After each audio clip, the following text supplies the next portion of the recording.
And breaking news, we are tracking that deadly mass shooting in Oroville. Action News Now reporter Ryan Ketchum is live at the scene at the AM/PM just off of Highway 70 in Oroville. Actually, we're speaking with Sheriff Kory Honea. Sheriff, can you hear me?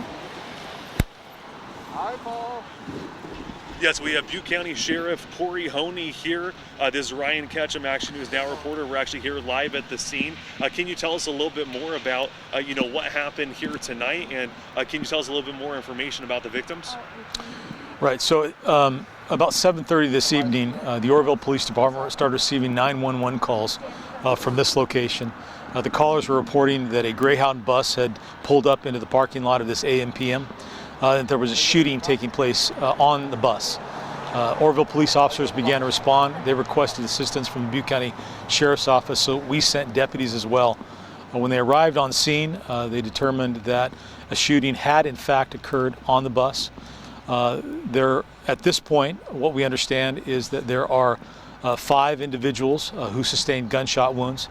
Unfortunately, one of the individuals has passed away and is on scene. The other 4 that we're aware of were transported to area hospitals.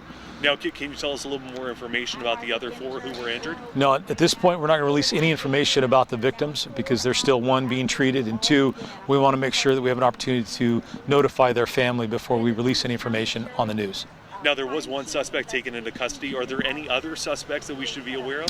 No, we believe that the individual responsible for the shooting was taken into custody. We don't have any information that would lead us to believe that anyone else was responsible for that. Now, the other passengers on the Greyhound bus, do you know how many passengers were on the Greyhound bus and where those other passengers are? Yeah, I don't know the exact number of passengers who were on the Greyhound bus. There were a number of them. They have subsequently been transported away from this location. They've been taken to local law enforcement agencies, and they're being interviewed about what transpired. Now, there is a press briefing tomorrow morning, is that correct? That is correct, yes. Okay. And at that point, we'll be farther along the investigation, and hopefully we'll be able to provide some additional information.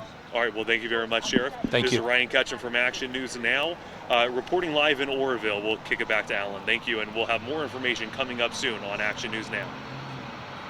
Very good. All right. Thank you for that live report, Ryan, and thank you, Sheriff Honea. So here's a look at where that shooting happened. It's really at that intersection right off of Highway 70 in Oroville, there at Oro Dam Boulevard and Feather River Boulevard. It happened just after 7:30 tonight. We just heard the sheriff give us the details about what went down. And then just south of that area, if you're familiar with it, is where the Walmart was, where the suspect was arrested.